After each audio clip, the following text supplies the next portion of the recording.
Berhubung konflik di Myanmar, Perdana Menteri menegaskan terdapat beberapa perkembangan positif hasil usaha berterusan ASEAN menerusi konsensus 5 perkara ASEAN.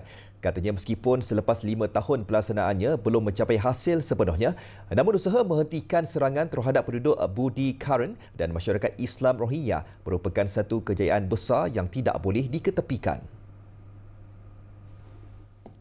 Sejak setahun yang lalu, setelah kita campur tangan, berunding dengan mereka hentikan serangan. Ada satu dua peristiwa, tetapi tidak seperti mana dengar 2-3 tahun yang lalu. Kampung dihancurkan, pembunuhan berlaku, pelarian ratus-ratusan ribu bahkan. Ya, tapi ini tidak. Masih berlaku, masih kita kesalkan, tetapi jauh lebih kurang daripada pernah berlaku. Sebab itu, hubungan diteruskan, tapi belum lagi iktiraf dan kita masih terikat dengan konsensus 5 perkara.